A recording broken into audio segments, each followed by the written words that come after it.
And good evening, this is Bob W6CJX, and I'll be your net control operator for tonight's Papa Great Outdoor Net. This net meets every Sunday evening at 8 p.m. Pacific. This is a directed net, so please go through net control at all times, and your cooperation is always greatly appreciated. Before we get started, let's pause for any emergency or priority traffic. Hearing nothing but crickets, we'll continue with the net. Stations with emergency or priority traffic can come into the net at any time with a double break, and net control will respond appropriately. The PAPA system is an open membership supported system in the Southern California area with coverage from the Mexican border to Paso Robles and from the Channel Islands to Las Vegas, Nevada. If you're a visitor to the PAPA system tonight, I invite you to go to papasys.com, that's PAPASYS.com, and register as a guest. With your guest registration, you'll have 45 days of free access to the PAPA system. At the end of your one-time 45-day guest access period, we'd love for you to become a subscribed member, continue to use the PAPA system on a daily basis, and be part of the PAPA system family. However, all amateurs are welcome to participate in the daily, weekly, and monthly PAPA system nets regardless of their membership status. Again, this is the PAPA system, Great Outdoor Net.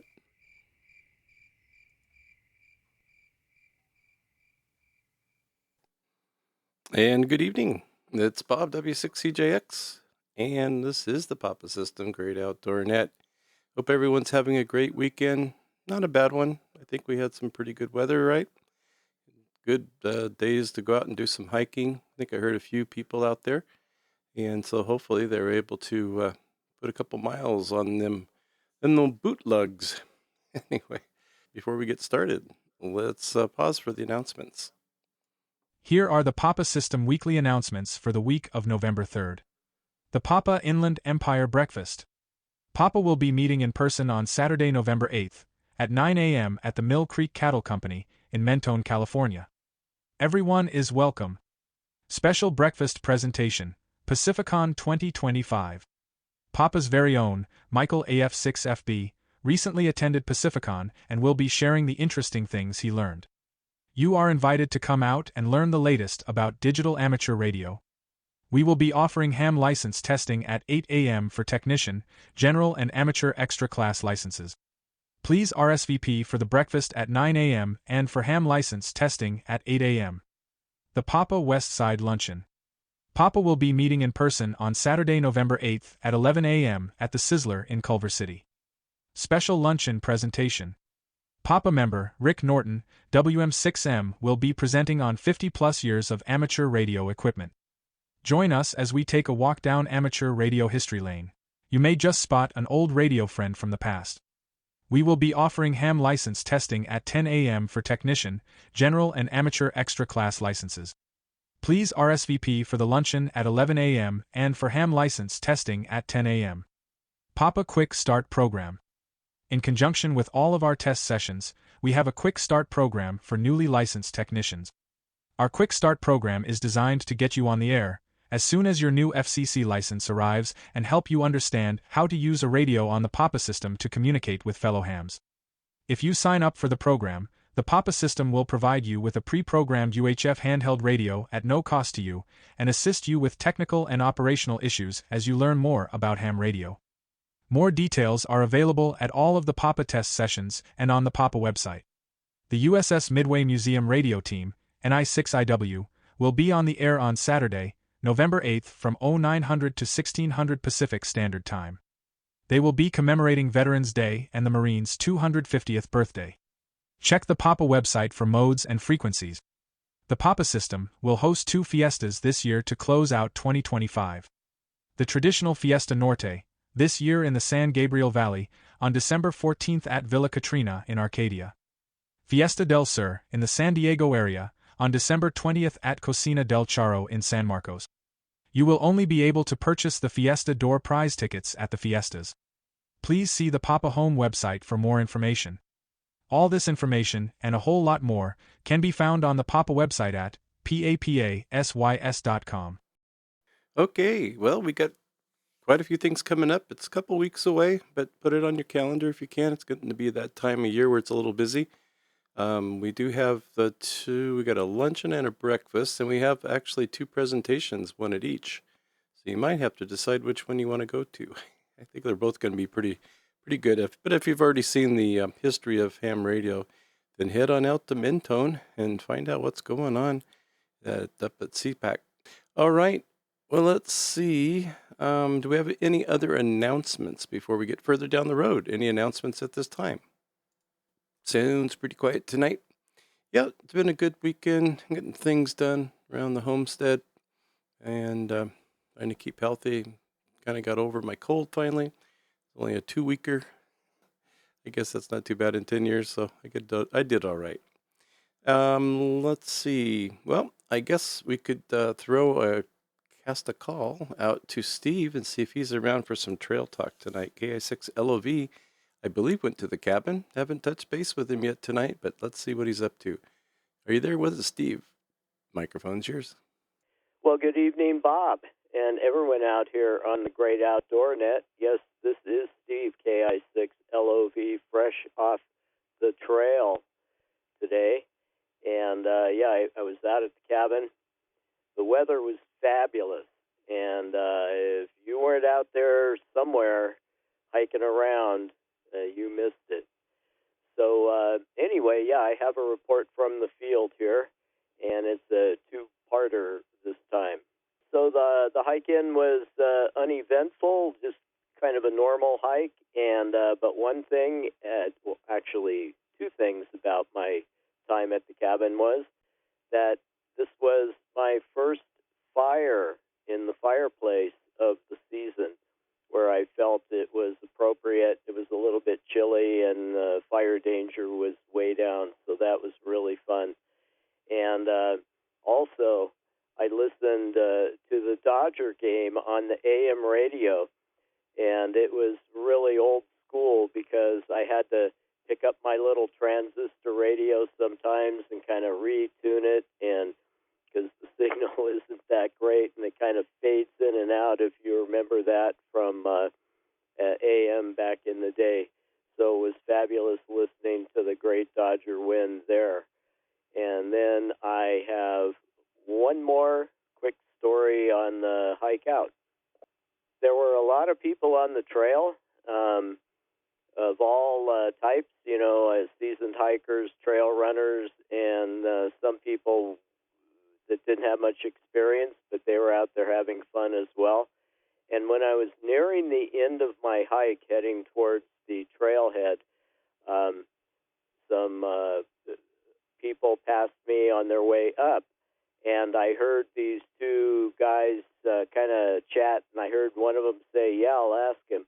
And they called me out there and asked me about my radio, and I said, "Okay, yeah, I have walkie-talkie radio." And he asked me if I could reach the in-canyon repeater on my radio, which immediately told me that he was some kind of an insider, and he knew about the repeater.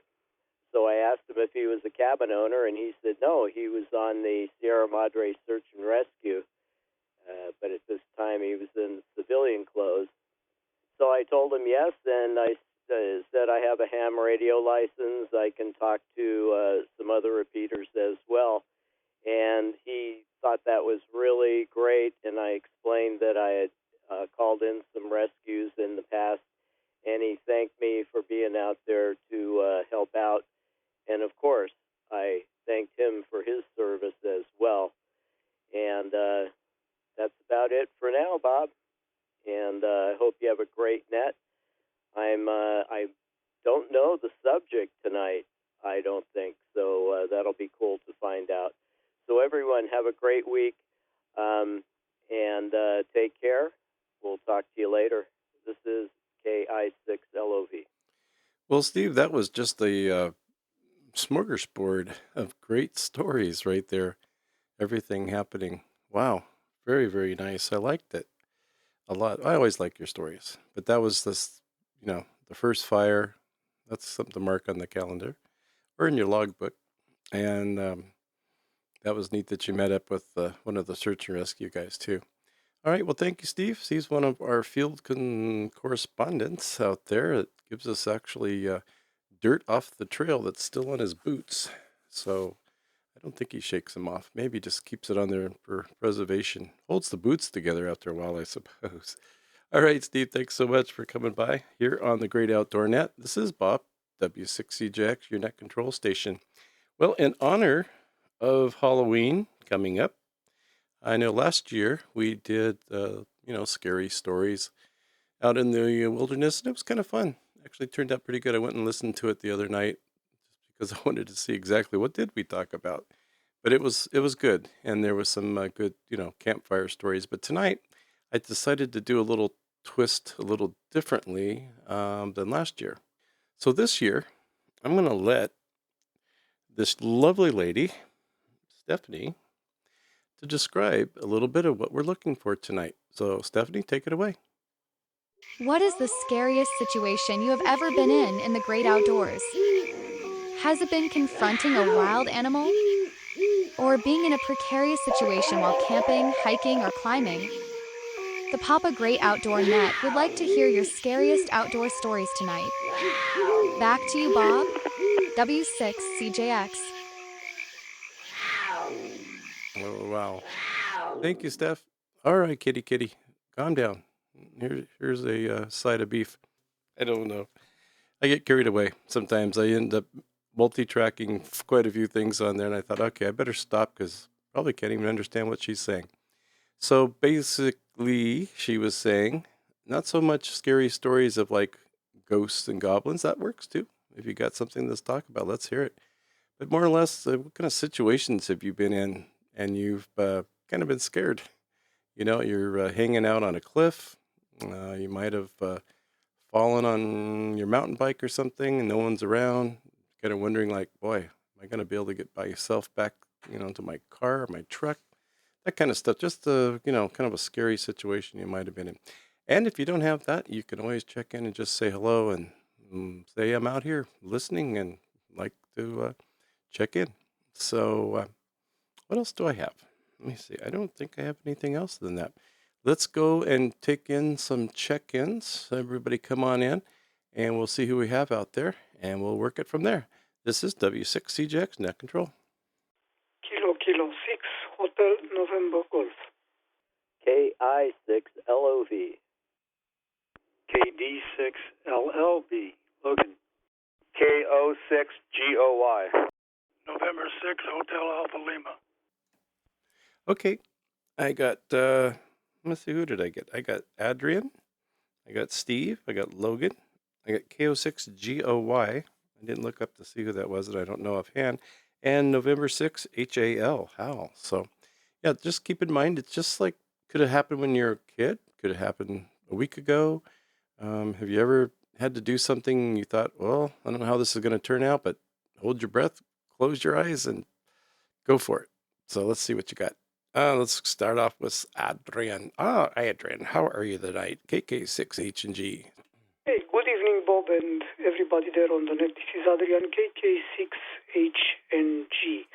And, well, I had a wonderful weekend, and actually yesterday, a wonderful long hike that was about 25 miles combined for like 8:30 in the morning until 5:30 in the afternoon. That actually, in the middle of it, had a very nice picnic area on Silverwood Lake. So I had a nice lunch there and a swim in the lake. And then all the way back. It was wonderful. As for scary stories, no, it didn't happen here. Actually, there were actually two of them. One of them I said already, and Steve LOV was actually part of it. I'm thanking him for helping me that time. But I remember another one a few years ago. It was in Sequoia National Park, the Lakes Trail. And yeah, it was end of June, but that year it was a lot of snow. And I recall that I thought I'll go all the way, all the lakes. No, I barely reached the first one. And coming back, well, it was a bit scary. I could see the trail on the GPS map. I could see it in reality. Just at one point, I didn't know how to get there because of the snow. So anyway, moved around, looked, saw people. Eventually, I got out of the situation because I knew exactly where the trail is supposed to be. But sure enough, it was probably like a scary half an hour until I figured out what I wanted to do. K6HNG, back to net. Well, that's perfect. That's exactly what I was looking for. You know, one of those moments when you just decide or discover that you're, maybe I'm lost. Where am I? What am I doing right now? I've had one of those, and I also have another one. So I got two for you guys tonight, but I won't tell it just yet. We'll let it simmer on the back burner for a little bit. Thank you, Adrian. Yeah, that's some scary stuff, but I'm interested in this place that you've been going to, Silverwood Lake, I think it is. So I'm going to look that up. Sure sounds like an awfully good place. You've been there a couple times in like 2 weeks, I think. So it sounds like it's a pretty neat place. All right. Well, thanks, Adrian. Let's say hello to Steve again, KI6LOV. He's got to have millions of stories. I know he does. Go ahead, Steve. Welcome. Well, Bob, it's great to be back. I'll tell you what, I've been thinking about this, and I've had many animal encounters and much hiking experience. So whether it's out near my cabin or up in the high Sierras when I was younger, and I never really got lost anywhere. So that's not really part of the terror, if you will. But there was one time when I was a teenager, and a couple of my surfer friends and I decided there was a big swell running, and we were going to go up to Rincon up in north of here, of course, and that was a place that I had never been before, and the surf was really big.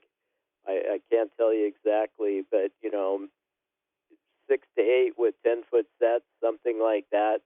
And I just said, screw it, I'm going to paddle out. And it took me forever to get out there.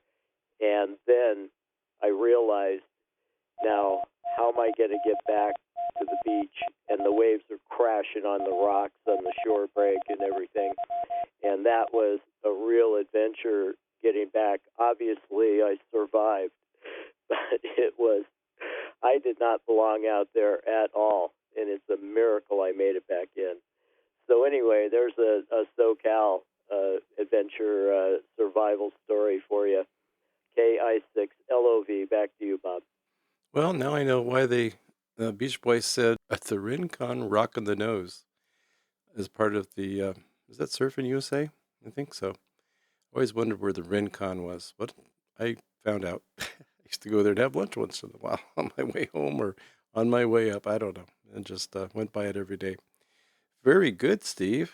Yeah, geez. Yeah, I get stuck out there and almost can't get back in because the waves are so big. And then, yeah, if I'm thinking of the right place too, there's a lot of rocks along the shore there. So that would be a little scary, I think, definitely. Okay, perfect. Let's say hello to Logan, KD6LLB.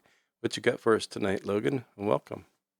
Good evening, Bob, and everyone on the net. And yeah, actually, one of my stories is one of the standout oh crap moments was at Rincon, actually. So I'll get to that. So I thought of a couple of them that. Well, let me start with this. I have many times thought I was in really bad shape, I was lost or whatever, and it usually works out. I think there's a Tom Petty line. A line from one of Tom Petty's songs that most of the things you worry about don't really happen anyway. Or anyway, That's a terrible attempt at a quote. But yeah, some of the ones that actually were really scary is years ago when I was in college, I used to take out sailboats just single-handed, like lasers, and mostly lasers. And I would go sailing on Lake Travis in January and February. I don't know what the water temperature was, but it wasn't comfortable to swim in, that's for sure. And you know, I had pretty high confidence in my sailing ability, and it wasn't on especially windy days. But the lake is big enough that swimming back from the middle would be a challenge, especially in a cotton sweatshirt. And sure enough, one day I was sailing out there, nobody in sight, and I mishandled the boat, and I did what is called a death roll, which is basically ending up upside down under the sail. And when I hit the water, I really did panic. I mean, cold water will affect your everything, including your strength. But somehow I got it together and got the boat back. And anyway, I like to think I learned a lesson that day. Yeah, surfing actually probably the scariest moments. I've got a collection of them. Some of them are kind of silly because mostly I put myself in that situation. The one really bad situation that was probably the scariest was at Lama, and an outside wave came, and I paddled for the horizon, and at one point I looked back and realized everybody else had correctly, it turns out, paddled towards the beach.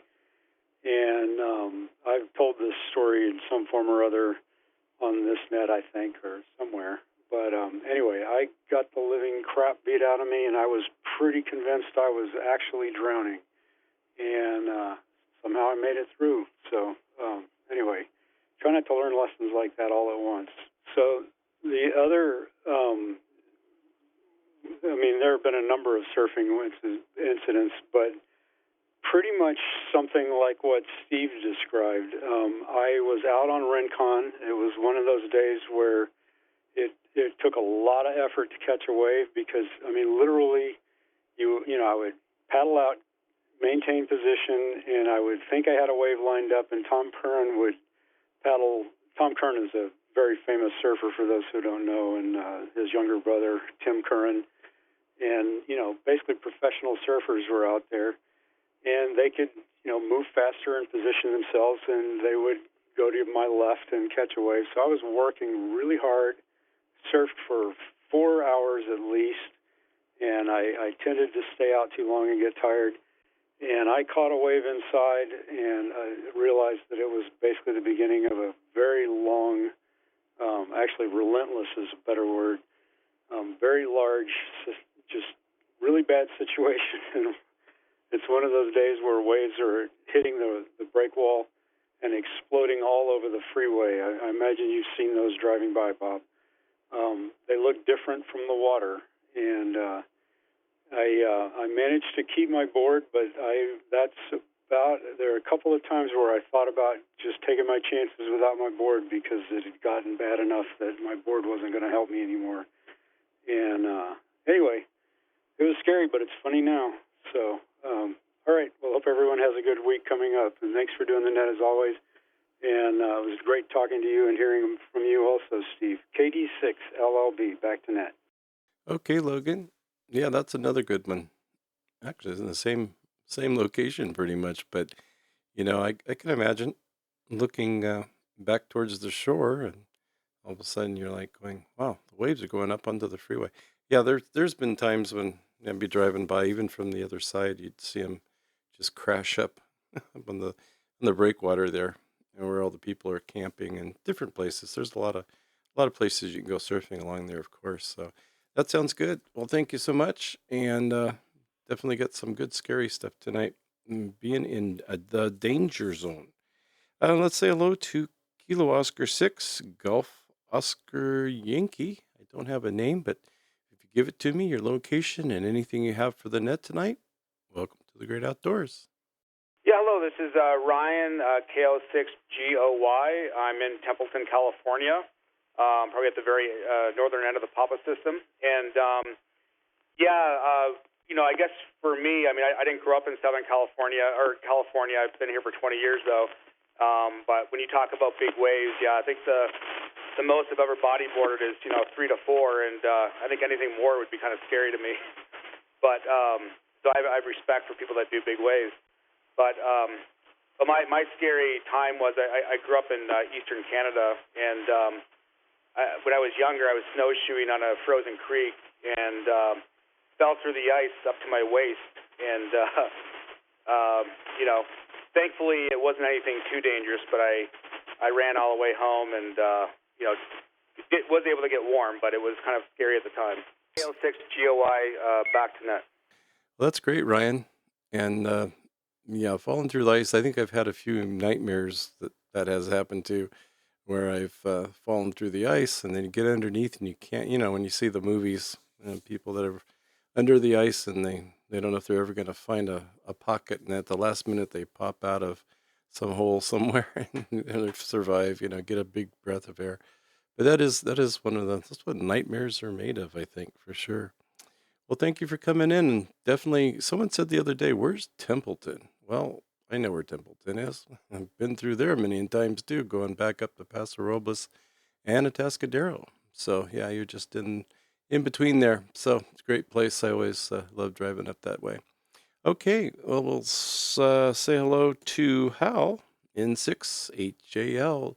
I don't know, Chief, I think you've probably had a few scary situations. They may not have been outdoors, might have been indoors, but let us see what you got.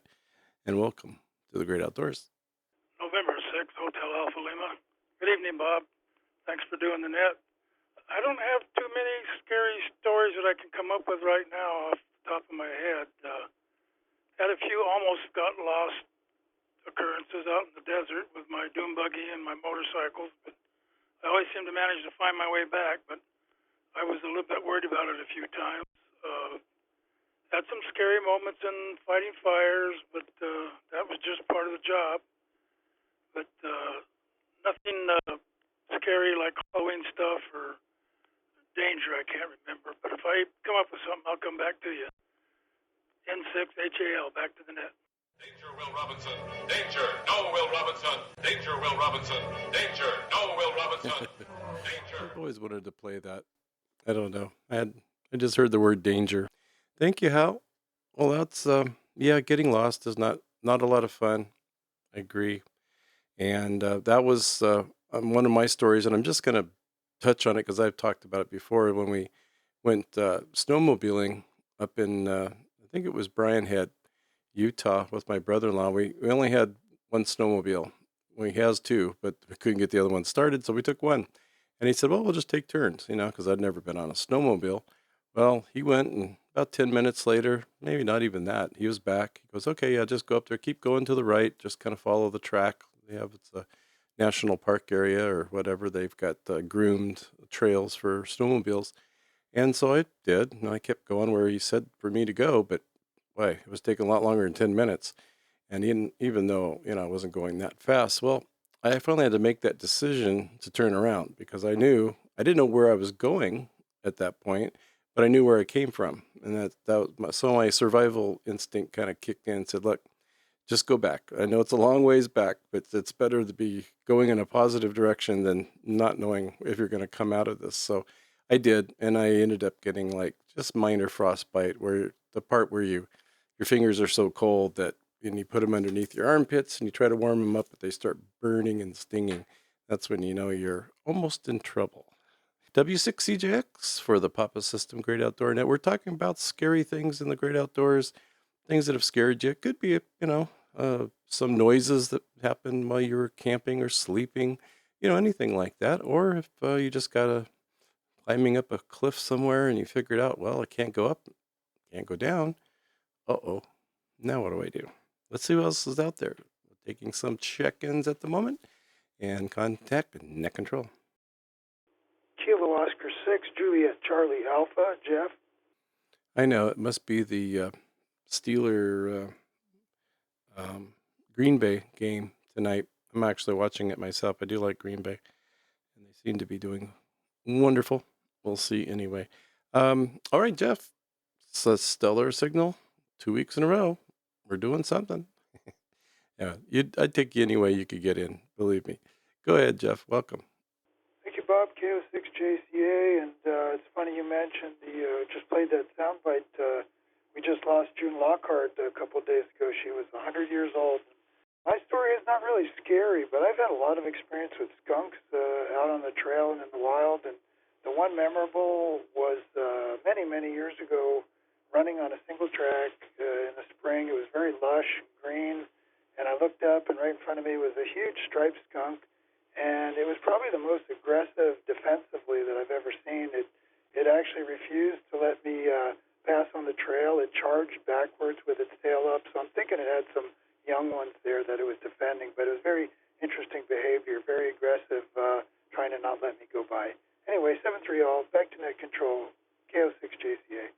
Well, you're in trouble if it turns its back to you. That's not good. Don't want to see that backside with the tail coming up.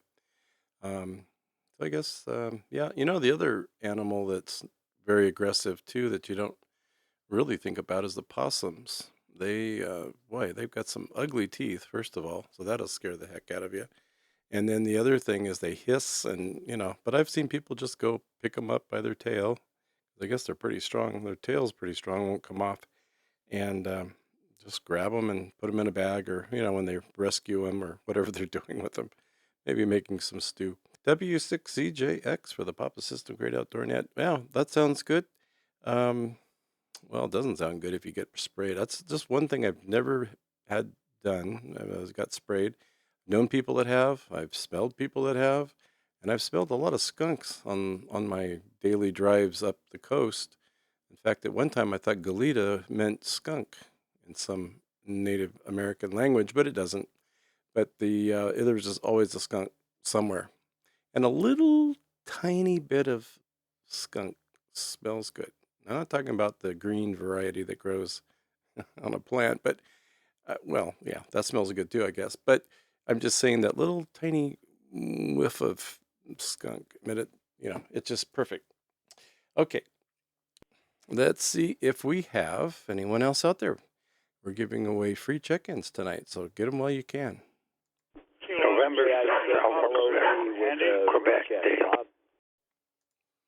Okay, on that one I got Dale and Andy, and I think there was a third one, unless that was Rose in the background. Either way, let's see if there was there three. KI6LOV, you can take me last. Okay, Steve. Let's see, was there anyone else for this round if you'd like to check in? So we got Dale and Andy, and then we got Steve picking up the end. Foxtrot Gulf Whiskey. All right. Well, let's maybe make it a lighter net tonight, actually. Never doesn't hurt at all. So let's see. We have Dale. Let's say hello to Dale in 6AQQ. I guess, yeah, I was just thinking of Dale with horses and stuff. I guess I did have I've got a few stories. I could only come up with 2, but I got more, and I'm not going to go into in depth on them, but now that I think about it, those are pretty scary ones. Okay, Dale, welcome in 6AQQ. Good evening. This is Dale on 6AQQ. I've had several, but I can't think of them right now. The one that comes to mind was the time I took soda instead of water on a long hike and ran out of, I got really thirsty. Realized I need to bring water and not soda. So anyway, that's kind of the one I was thinking of. Back to that. Thanks for doing it. N6AQQ. Yeah, I think I remember that one. I remember you saying something about you accidentally took soda instead of water, which is, I don't know if maybe it was soda water, but even if it was, that's kind of hard to chug a lug if you really need some instant refreshment for sure. Well, thank you, Dale. And let's say hello to Andy. I don't have your call sign, unfortunately, but I know you. I should know it. I know the first part, I think, KO6 something. So give us the rest. And welcome to the net, and hello to Rose. Well, thank you, Bob. It's KO6KPZ. And Rosie said hi to you already. Anyways, this is more Halloween-based. I got plenty of scary stories. But this, when I was watching the movie like Arachnophobia when it first came out with my friend on VHS tapes, you know how long ago that was. And the sun had just gone down. I got over. I had to get home. I was in my bare feet. I opened his back door, walked out on his back stoop there, took a couple steps. As I was going out there, I guess the crickets decided to have a swarm. And they were swarming across the back stoop. I'm stepping on them and just jumping and crawling everywhere. And it just scared the bejesus out of me. So that's more Halloween related. Anyways, back to you. No, Halloween's good. That didn't get completely thrown out. And definitely like scary stuff. Yeah, that would be kind of freaky, especially after watching a movie like that and have a bunch of things jumping and crawling all over the place out there. So I don't know. It was kind of like when I went to the drive-in to see Texas Chainsaw Massacre, and this was up in Auburn, California. So there's a lot of trees, a lot of people that cut trees. You know where I'm going with this. And so during the movie, and I don't know if it had a chain on it or not, I would hopefully assume it didn't. But this guy decides to go running through the whole drive-in with everybody's cars with this chainsaw just going, ring, ring. You know, he just is going crazy with it. So he was in the background, and I'm sitting there, and I know this guy's walking around with this thing, and we're like freaking out. At least my girlfriend. I know, I think I was more freaked out than she was. All right, put that thing away. It's sharp and dangerous. You might hurt someone. All right, well, thank you so much, Andy. And now I get your call sign. I think I had the KPZ, but it just wasn't coming out right. WA6FGW, Steve, welcome. Hey, good evening to Bob and the net, WA6 Foxtrot Golf Whiskey. Mainly just checking in to say hello, but as I was thinking of the topic, the closest I came to having something, how would you say it, a little bit dicey, have a Supai portion of the Grand Canyon. We had a flash flood that developed, and there was literally no rain where we were at. And all of a sudden, the water just started rising, and people started shouting about there's people trapped on the other side, blah, blah, blah. And about an hour and a half later, when the local helicopter came in and plucked a few people from the backside where they had minimal to stand on. But other than that, and it was more of just the unknown. We never were in any particular super danger, but did lose a few campsites in that process. Anyway, thanks for doing the net, and keep up the good work. WA6FGW. Well, thank you, Steve. Yeah, that's like you said, the unknown. You think, okay, we're going to be okay, right? Everybody looks at each other like, I don't know, but the water's getting high. Let's get up on the bank or something. So that was one of those things, like when you talking about Utah and going up through the Narrows and the canyons and all that stuff. They'll always warn you, especially the time of year when they do have those flash floods, that there's no rain. There's not even a cloud in the sky where you're at, and you're going through these little narrow canyons and things, and next thing you know, here comes this wall of water with no warning at all. So yeah, you have to be kind of on your toes, I guess, or something to get through that. And hopefully it doesn't get any, like you said, we don't know how much worse it's going to get. So it's the total unknown for sure. Okay, let's thank you, Steve. Always a pleasure having you on board. And that's like twice now. You said I'm just going to check in, but by the way, I just got to thinking I remembered one of these, and that's a good one. So you always come through with something. Great to have you on board. Let's say hello to Steve, KI6LV, one more time. Go ahead, Steve, or two more times, any more. Please come back. All right, Bob. And my advice is don't camp in the dry wash. But really, I was thinking about it since my check-in and listening to people's stories. And some of my moments in the out-of-doors where I was the most afraid was watching other people making bad decisions, like climbing up the sheer face without any protection and just kind of doing it because they were young guys and they were just having fun, and just standing there hoping that they don't fall in front of me, and just things like that. And then talk about the out of doors.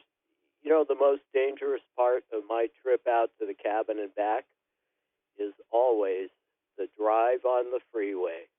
Holy Toledo. KI6LOV, back to you. Boy, that's for sure.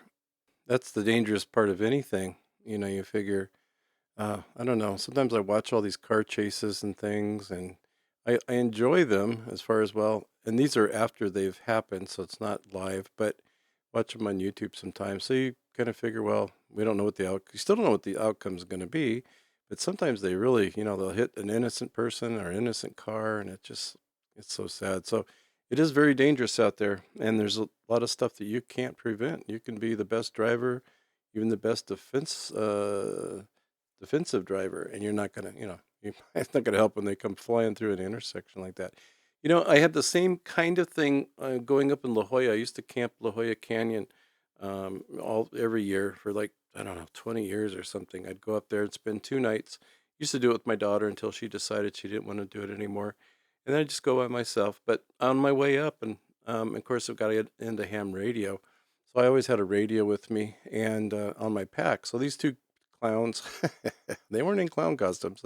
No, they're just young kids, like you said. And climbing on the other side of the canyon or the creek, just like you said, just this, not a rock face, but just sheer, side of the mountain where one slip, you just go tumbling down all the way. So I kind of yelled out to him and I said, well, look, you guys probably shouldn't be there, but I do have a radio. They don't know that I couldn't get anybody at that point. And just in case something happens and you fall, I'll be able to call it in. Started to scare him, actually, is what I was trying to do. All right, W6CJX. So we're looking for some newer stations. Anyone out there has some kind of scary, oh my gosh, I almost died moments? It could possibly be in a car, I suppose, but or in a dune buggy or on a motorcycle or anything like that. I guess I could talk about one of my others that I had, and that was jumping from a train. I've talked about that one before, but my buddy and I was up in Colfax. There's a downhill track that goes through a tunnel. It's called Cape Horn. And then there's the uphill track that goes around. And when they leave out of Roseville and they come on up that's where you start climbing the grade, is like Colfax. And so as that goes, if you were to stay on that particular rail, take you up over Donner Summit, even in the summertime, wouldn't be an enjoyable ride on the side of a train, or down the other side of Donner and down into Truckee. Well, I jumped on the train. He said, oh, just jump on. It's going, you could walk faster than this thing. So I jumped on. And he said, well, just ride it up to the car. Well, it took me a while to get my confidence to actually jump on and grab onto the bars. And so, I'm riding along, figuring it's a nice free ride up to where the car was parked. Well, all of a sudden, I hear this big clunk.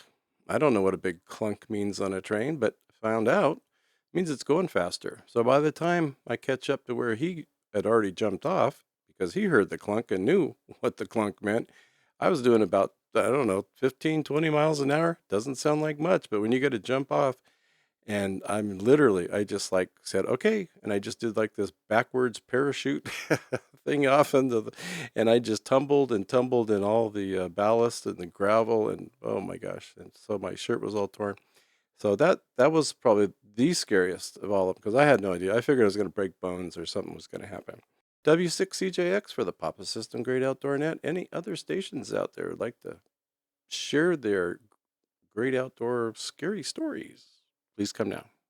K6 TV, baby. Well, there's Miss Ellen. How are you? I was thinking about you today. I was, one of Itchy Boots' latest videos popped up on YouTube, and I was just like, oh, well, let me see what's going on with her right now.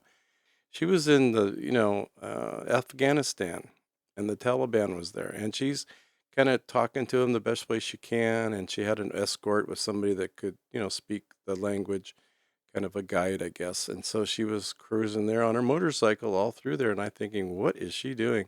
That's like the last place I would ever be, especially I don't know. But anyway, let's see, I don't know. I forgot how it ended, but she had to stop the video, so I don't think we got to see.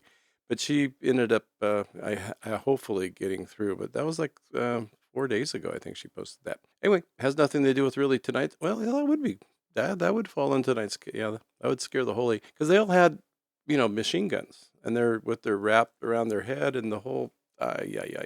And the reputation of what's going on over there. So let's say hello to Ellen. Welcome. How does anyone follow that act, Bob?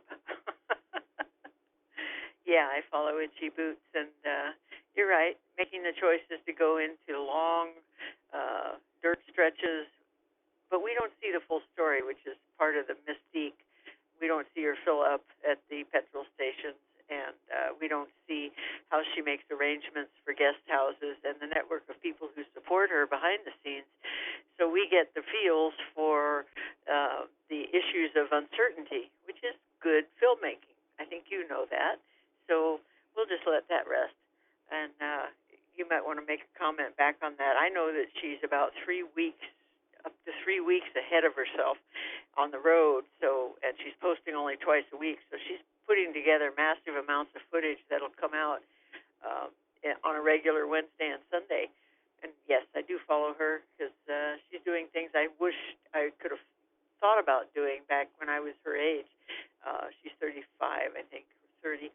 And so, yeah, that was pretty adventurous. So go back to you. I do have something to say about being afraid, though. K6DV, back to you, Bob. Well, great job on the net last night.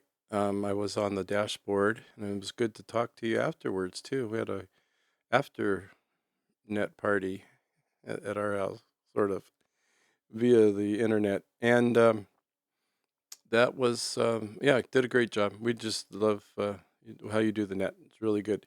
Oh, yeah, I'll send it back to you because I think you had some more. So, but yeah, I can't imagine how she's brave. I'll leave it at that. I won't get the anatomy involved. I think she has courage, and that she's a Nederlander and not an American citizen makes her all the easier for her to do the travel she does, because Dutch, of necessity, are much more congenial worldwide. They don't start wars or end them. So anyway, so she's got a good way of going, and I do enjoy her videos. But that wasn't the topic for tonight. The topic tonight, if I remember correctly, was something about being scared. And I've got a long life behind me, and I have to think, what causes fear? And fear is married to and joined at the hip to control. And if you have control, you generally don't have fear. When the car starts going sideways, you don't have control, so here comes the fear. So when I think about my life and everything I've done, the situations I found myself in, the loss of control gives me uncertainty, and then I have to figure out a way to get back that control so the uncertainty can be released. I have done so much stuff, training, mountaineering, avalanche, snow caves, you name it. I've done all of that for the ski patrol, and I've never been afraid doing anything when I'm helping somebody else. I'll tell you what, though. When I was riding my motorcycle in Wyoming, going north, 850-pound F6B Honda, like a Goldwing, pulling a trailer with my dog behind me, and I was just clipping along at about 75, just enjoying the day. And ahead of me is a one of those trucks. My memory now doesn't serve me well, but I think it was one of the things you see on the freeway that hauls gravel. And in Wyoming, there's a lot of dirt roads, so his taillights were obscured. I couldn't see anything as far. So I was just going to, no biggie. I can see around him. There's no cars coming for miles. I'm going to go ahead and go around him. So I put on my clicker, and I give the throttle a little gumption. With Goldwing, it happens really, really fast. Well, unbeknownst to me, there's a side road on the left, and he's going to turn left into it. And he starts to turn. And I'm almost 10 feet behind him, going like a bat out of hell with the trailer, and he's starting to turn in front of me. holy shit. I swerved to the right and braked, but I didn't lock it up. And I cleared his right tail light by about 4 inches. And I kept going straight off onto the shoulder and then kept it on the shoulder to where I could get ahead down the road to slow it down and stop. And he was behind me, oblivious apparently to the whole thing. And I sat there in the middle of that little bit of nowhere, vast Wyoming nothingness, and thought about how precious something changed so drastically. I would have been a bug smear. And my dog, of course, would have gone out with me. And I think about that time when I want to be reminded of just how precious life is. So I've not really been afraid. I've been out of control and concerned in a lot of situations. But when I sat on the side of the road getting everything to settle back into place, it happened so fast, I hardly had time to be afraid. Back to you, Bob. K6, Stevie.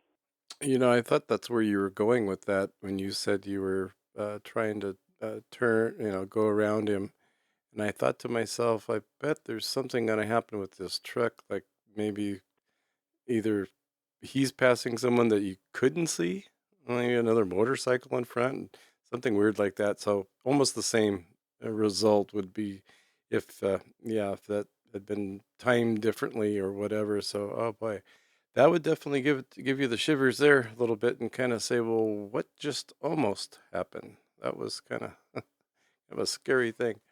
But well, no, I agree. It's venture doesn't come without a price sometimes, and not that we have to have that happen to us. I'm reading a really good book. I wanted to let everyone know. It's called Blind Descent, and it's by Brian Dickinson, and he's actually a friend of our very own Darren, who does the Saturday Night Roundtable. And it's a really, really good. I have a love for Mount Everest and just all the things that happen up there, what could happen. And not that I would ever be able to go, especially now, but definitely was, I have interest in it where some other people would say, nah, I have no interest in, who cares, right? It's just that because it's there, I guess, type of thing. And anyway, it's a good book. I'm kind of plugging it. I'm not getting any monetary value for it, but anyway, I just thought I'd bring it up. And so Blind Descent, and it's basically about him doing a solo trip to up to Mount Everest and to the top, and then becoming snowblind. I don't actually know what happens because I haven't got that far yet. But yeah, definitely can imagine coming down from Everest and not be able to see. With that, W6CJX and the Papa System Great Outdoor Net tonight. And we're talking things that scare you in the great outdoors. Have you got scared lately? One other story that happened to me, and I'll just say real quickly, was when I was, and I think I just talked about this not too long ago. I had a mare called named Lassie, and we were up in Idlewild, and we always had parades. So it was either the California Bear Flag Festival, or it was 4th of July, and I'm kind of leaning towards 4th of July parade. And right behind me was one of those big green U.S. Forest Service trucks with one of those really loud sirens. And so when he hit that button and wound that thing up, she took off with me, hanging on for dear life. I didn't have a nice saddle with stirrups and all that. It was just a pad back in those days. And where did she go? Where she came from. She ran all the way through town, all the way down past the market and down to the stables, which is probably not there anymore. I think they're condominiums or something. But back in the day, that's where she actually came from when we bought her and picked her up. So she knew where to go, I suppose. Maybe it's just an instinct thing. W6CJX for the Papa System Great Outdoor Net. And let's see if we got anyone else out there that would like to check in with us. Otherwise, we'll shut down a little early. AC6ESW. KD6LLB with a recheck. Kilo 1, Golf Kilo Mike. Whiskey Tango, 6 Tango. Okay. As usual, I pull out the old almost last call, and sometimes that works. It worked for this time anyway. We get a few of them in there. We got Mike, ESW. We got Logan for a recheck, and we got Chester, and we got Brian, Whiskey Tango, 6 Tango. Let's go up to say hello to Mike, KC6ESW. Got any scary outdoor things that have happened, or almost, life almost passed you in front of you, or anything like that, let us know. W6CJX and the net, KC6ESW. Nothing to fear but fear itself, Bob. I've got none that come to mind at the moment, but it's a great topic for sure. And not a lot to report. Just want to check in and do my due diligence as a member. And just kicking back, relaxing, watching Kings hockey right now. And of course, that's in lieu of Dodger baseball, which I've been watching the games. It's been really, really good, by the way. So they're back tomorrow. But I thought good net, and I hope you are well. Weather has been beautiful here in Santa Clarita, and again, I'm hearing 90s again this week. So we'll see. Had great luck on QRP tonight at the trailhead of Golden Valley, and talked to an airline pilot at 32,000 feet. He was in a A320, and worked him while he was over New Mexico on his way to Seattle.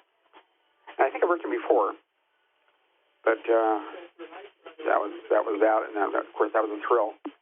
And worked a couple of stations in Georgia, South Carolina, and points between, all but 6 watts. A lot of fun. Anyway, things are good. Go Dodgers, and back to you, Bob. As always, a magnificent job. KC6ESW.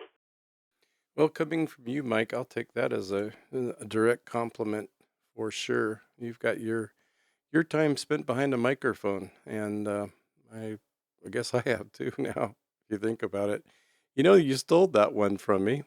I was going to say nothing to fear but fear itself in honor of, Halloween coming up. And of course, Oingo Boingo. I think we had Tom, K6COZ, and Al, W6AAX, both went to with their significant others to see Boingo, the last of the Mohican Boingo. Now that's the it's not the dance party anymore. I guess it's the former members of Oingo Boingo, and they had a good time. And so, as I know they would, because I've seen them so many times over the years. The other one song lyric that I've always loved is from Michael Jackson, Thriller. Let's take a listen. You try to scream, but dare I take the sound before you make it. If you listen to Thriller, that is a cool one. It's like he was so scared he couldn't even scream. Thank you, Mike. Didn't mean to go on a little rant there, but I had to get my thorax cleared out. I feel like one of those zombies. Logan, KD6LLB, we'll take your recheck now. Welcome back. Thanks, Bob, and good evening again, everyone. This is Logan, KD6LLB on Pop 4. And I just had to comment, I really appreciate Steve's storytelling and Ellen's storytelling. And Ellen makes a good point. There's kind of in my mind, there are a couple of categories of things that kind of apply here. There are situations where, I've climbed out on a cliff and I look down and realize I don't have any moves and I'm going to have to take an ugly fall. And that's scary, and I have time to think about it. And as Ellen says, it's kind of a loss of control. I put myself in a bad situation.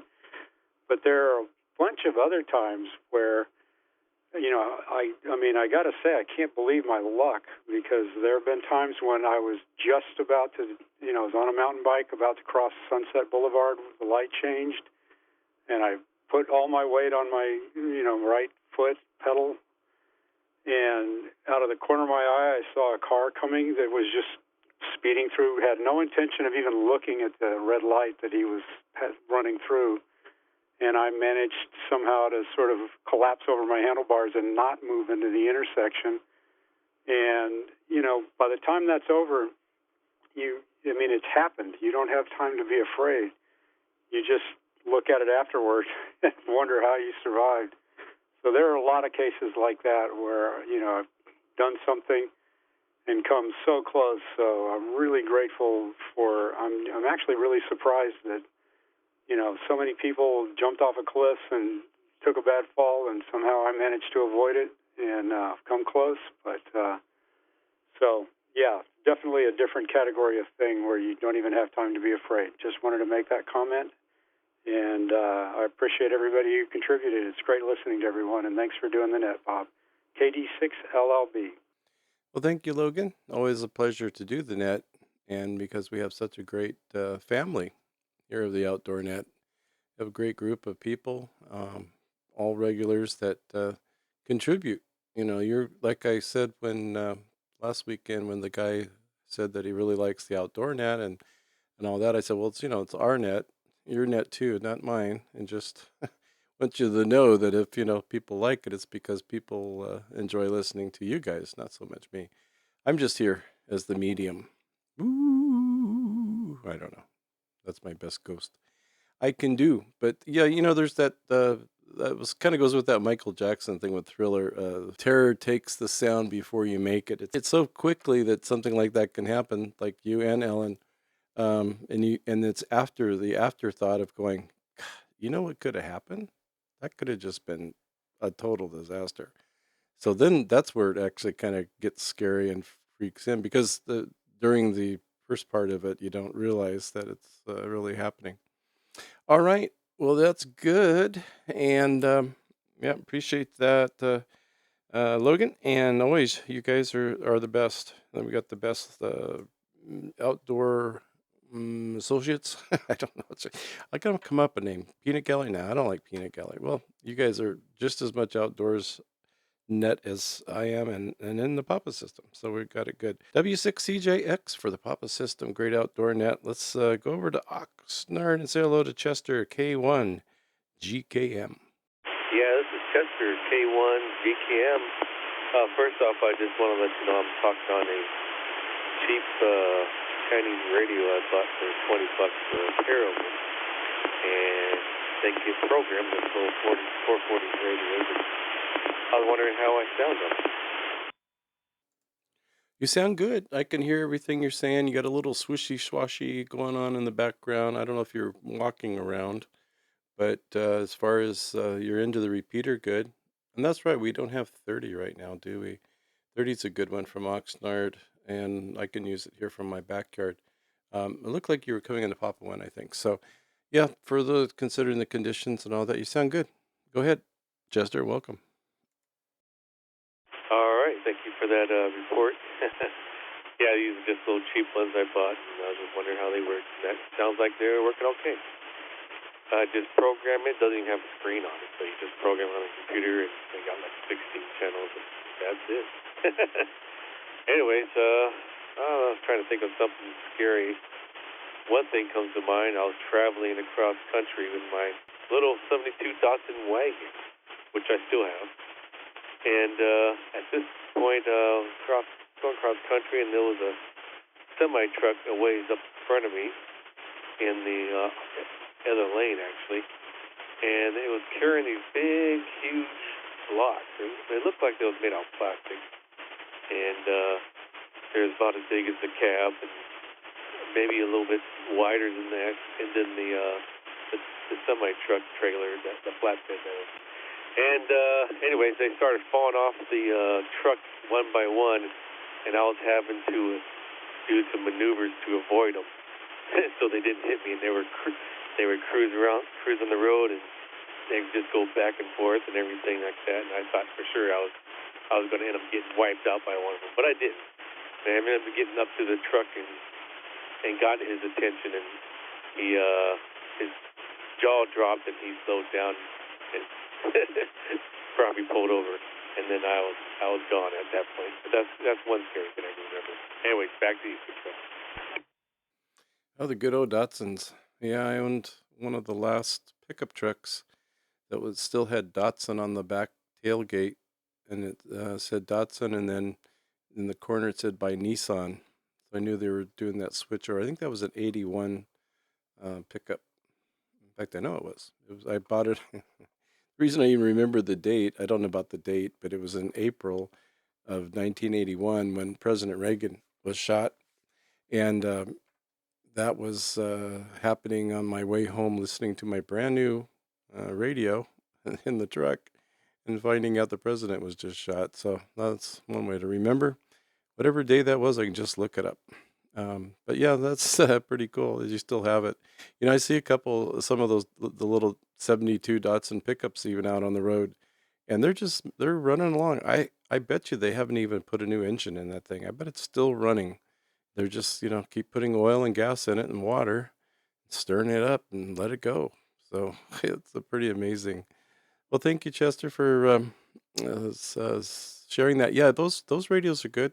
I got a couple of those. I put it in the trailer just for we were going through all the checklists that you got to do when you own a trailer, and you first own one, you buy everything you can find that has something to do with the trailer.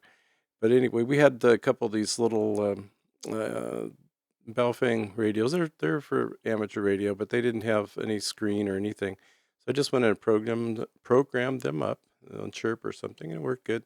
And we were using, as we were backing up a little more to the left, a little to the right. Okay, stop right there. And then after a while, we didn't use them anymore. I kind of figured out what I was doing. That reminds me of like Tahoe when we used to live up there.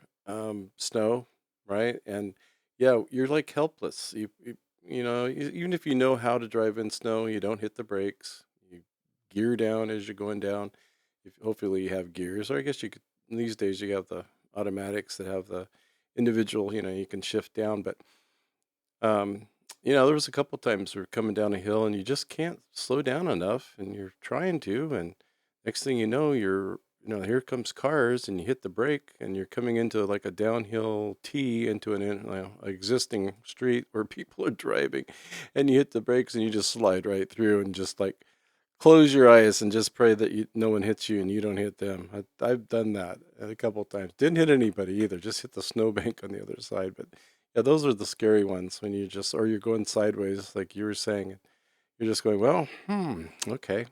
I don't have to look out the front windshield. I can look out the driver's side window, and that's the front. Wow, that's scary stuff. Thank you for sharing that. Well, see, there you go. We jog memories. This is if I can just remember to take my memory pill. That's what I got to figure out. I bought some of those and can't remember to take them. W6CJX for the Papa System. Great Outdoor Net. And let's see, I guess I'm out of stations again. One last call. Let's see if we can get someone out of the barrel. Shoot them with a gun. Let's see what they got. Kilo Oscar 6, Delta Golf X-Ray. Oh, Rick. I was thinking of you when I made this thought of this topic. And I think you know why. So if you don't want to talk about it, you don't have to. But I already know the story. And I did see your picture on Curazette, that from the 80s, climbing taquets. So yeah, go ahead. And like I said, you were probably the main inspiration of this topic tonight. Just figuring getting up to a place where you maybe can't go up, can't go down. What do I do now? Take it away, Rick. I know it's kind of a traumatic thing there, so I understand completely. But whatever you got for us tonight, you can change the subject.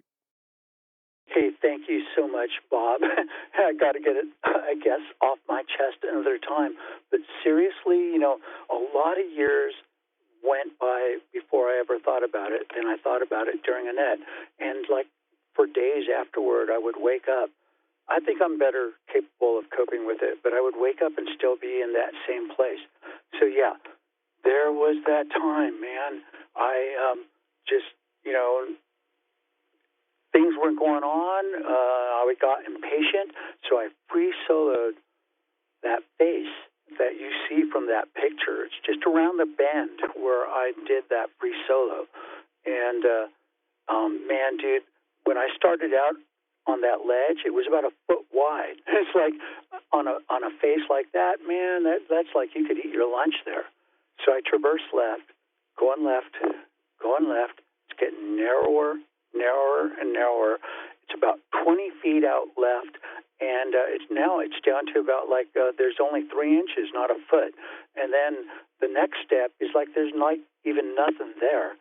And then that's when I was stuck. And I'm like 500 feet off the deck. Just me, my chalk bag, my boots, and T-shirt and shorts, and, man, no rope. Nobody else out there. Nobody around. And I hear a voice telling me, don't go left, go straight. You know, like basically it was telling me climb the face, and the face had no holds, and so it was so gripping, so stressful. But I eventually just listened up.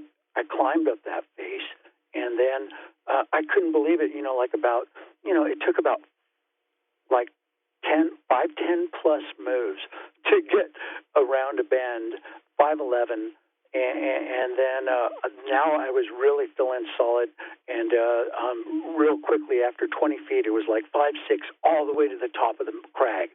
So I'm going like, who the hell was talking to me? I'm looking for the guy. He must have seen me, and he coached me through it. Like you heard the story, man. There was nobody on the top of the mountain. So anyways, it brought it right back to mind when I thought about the scariest thing, the most eeriest thing, but I'm alive to this day to talk about it. So there you go. KO6DGX. Sorry for the long pause. I was sending Rick a picture of my climber's guide to Tahquitz and Suicide Rocks. He said he had was going up Vampire at one point, so I looked that up, and it's actually in there too. It's a great little guide I've had since 1973. This is the 5th edition, so I assume I might have bought it around 73. But what a great little book, and I'd love to show it to you sometime. You could look through it or read it, whatever, you know. I'm not planning on doing more hikes up there, but I did do the trough, which is a pretty easy 3 something. I don't know. It really wasn't bad. I'll have to go back and look at that again. But thank you so much for coming in and talking about that. You were the inspiration. Now that I eased my way into it and didn't want to get you too, whatever. And I just thought, well, maybe he'll talk about it, and you did. So that was the inspiration for this net. Absolutely 100%. I give you full credit for that one. Well, thanks again, Rick. And let's see, one last quick call. We got a minute or two here. If we got just one or two or any rechecks, come now. Whiskey 2 Alpha Yankee Zulu. Victor, good evening and welcome to the net. All right, you'll close it out for us. Let you tie the tent flaps. Hey, sorry, Bob. W2AYZ here. I am late for the net, and just realized that the topic is climbing. Actually, weekend we went to the Irvine Ranch. There's a outdoor education center, but the scouts was there. We camped overnight, and one of the things we did was rock climbing over there. So of our 20-some scouts, quite a few of them never climbed or didn't challenge themselves, so we're not really able to climb much. Glad that at least they give a try sometimes. And one of the scouts saying, I was glad I was able to be 3 feet above ground, and because they were afraid of height. But still, climbing is a great outdoor activity. My kids have been climbing since they were 5, 6 years old, so they went all the way to the top. Kudos to them. It's a great topic. I need to go back to review the recording later, but thank you for having this net. Back to Bob, W2AYZ. Yeah, that's one of the great things about doing the archive. You can if you missed it and want to go back and listen to it, I joke about listening to the archive on YouTube there, putting you to sleep. It actually puts me to sleep. So if I put it on, sometimes I'll wake up, unless I put on like a sleep timer type of a thing. I'll wake up and I'll actually go, oh my gosh, we're like 3 nets down. So I must have been sleeping through most of it. But they're just fun. Yeah, so I appreciate that. Yeah, I think all kids, that's such a safe way to learn to rock climb, and whether they decide they like to do it or not is one of these rock walls that you see when you go to different parks and places. And I think it's completely safe if they do the harness right and they got the rope on there right and everything's attached, and you've got someone belaying them as they climb and kind of pulling them. As long as they're not pulling them up the rock, let them do the climbing right. But definitely a good way to learn, and it's good exercise. I mean, we used to have rock climbing wall gyms different places. And I used to have people that I knew, friends that I knew, that put all those little grab holds, which Rick would know, that you can like drill and put into your wood of your beam in your house somewhere, and you can kind of like do the Spider-Man crawl across the house or the roof inside of the house. I don't know, but that was a lot of fun, definitely. Well, I want to thank everyone for checking in tonight. Great net again, at least on my end. I enjoyed it very much. Love the participation. Love having you guys be out there and share some of your stories with us. I thought, well, Halloween's coming, but yeah, how many scary stories of boogeymen running through the woods do we have? So kind of thought we'd just take a little twist on it there tonight. I want to thank all the Papa members for their support. We couldn't do this without. Thank Cecil for his legendary leadership, and of course all the net controllers that will volunteer their time out there just like I do and everyone else. We're out here, and Brian and Logan, even Logan's done a few of our nets.